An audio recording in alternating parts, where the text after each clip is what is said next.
पंचकुला, पश्चिम बंगाल। 13 साल का एक बच्चा 7वीं कक्षा में पढ़ता था। नाम था कृष्णेंदु दास। वो अब इस दुनिया में नहीं है। एक चिप्स के पैकेट ने उससे सब कुछ छीन लिया, उसका आत्मसम्मान, उसका विश्वास, उसका बचपन और अंत में उसका जीवन भी। 23 मई 2025 को यह घटना सुर्खियों में आई, लेकिन असल में यह उस दिन की ही कहानी नहीं है।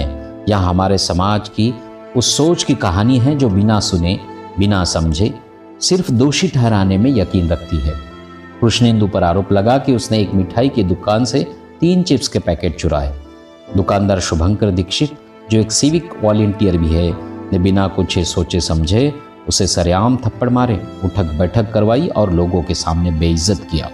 उसका अपराध चिप्स के खाली पैकेट उठाना जो सड़क पर गिरे हुए थे, उसका सबूत सीसीटीवी फुटेज। लेकिन अब तक देर हो चुकी थी। घर लौटने पर मां ने भी उसकी बात नहीं सुनी। गुस्से और शर्म के मिले जुले भाव में उसे डांटा, थप्पड़ मारा। कृष्णेंदु टूट चुका था। उसने कीटनाशक पी लिया। अगले दिन उसकी मौत हो गई और जाते जाते वो एक छोटा सा कागज छोड़ गया, एक सुसाइड नोट। लिखा था, माँ, मैंने चिप्स नहीं चुराए, मुझे सड़क पर पड़े मिले थे, मैंने चोरी नहीं की, बस इतना ही।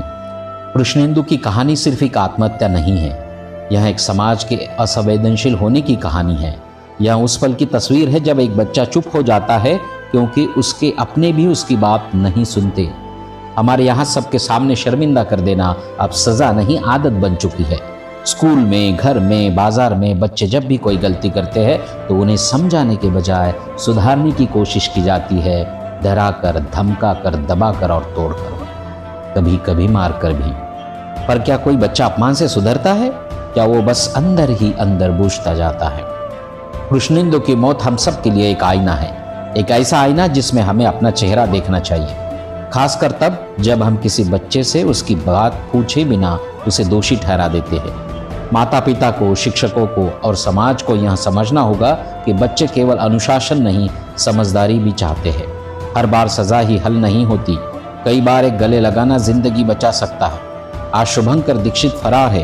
पुलिस ने केवल अप्राकृतिक मृत्यु का मामला दर्ज किया है, किसी ने अभी तक कोई शिकायत नहीं की है। पर कृष्णेंदु की मौत सिर्फ एक केस फाइल नहीं है, यह एक चेतावनी है। अगर अब भी हम नहीं चेते, अगर अब भी हम बच्चों को नहीं सुना, अगर अब भी हम शर्मिंदगी को सजा मानते रहे, तो शायद अगला कृष्णेंदु हमारे ही आसपास, हमारे ही घर में होगा। और तब उसकी चुप्पी हमारे सबसे ऊंची चीख बन जाएगी, मैंने चोरी नहीं की। ये शब्द हमारे ज़मीर को तब तक